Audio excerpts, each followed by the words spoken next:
Sa nakalagay, ito na lang po ang inyong lingkod na si Ethan Craftsman na live streaming about Transformer Prime na Decepticons na karakter naman ang meron tayo. Ito si Megatron at to si Shockwave na sa ngayong panahon ngayon ay medyo mahirap na pong hanapin yung mga yan.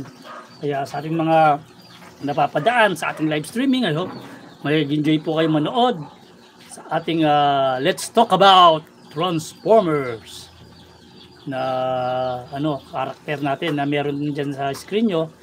Kung may mga katanungan kayo, don't hesitate to ask question. Na yan po yung ating mga karakter na Transformer Prime na sure na talagang may enjoy nyo. Nasa panahon ngayon po ay medyo may kahirapan na po maghanap ng ganyan mga figure. Kaya yan po yung si Megatron at the same time at si Shockwave na parang Decepticons. Na si Shockwave halos dun sa season na 2 doon na po siya lumitaw, na napakaganda na kung titignan nyo yung kanyang transformation ay very nice na nagiging tank, samantalang to si Megatron naman nagiging jets. Kaya hope ma-enjoy nyo po ang ating live streaming.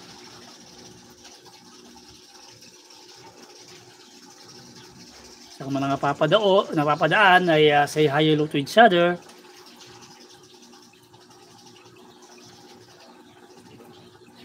Isang mapagpalang araw po sa ating lahat at matiwasay na araw ng Wednesday sa ating lahat na yung mga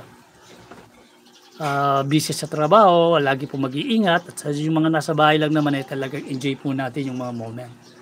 Lalo ni mga dahil summer na ngayon, kailangan wag po natin kalimutan na magdala ng pananggalang sa init.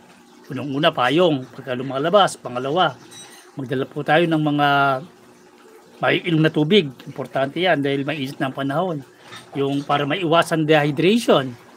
At the same time, yung mga nagbe-maintenance, palagi pong dadalhin yung kanilang mga maintenance. So yung mga medicine na meron po tayo ay kailangan palagi pong andyan yan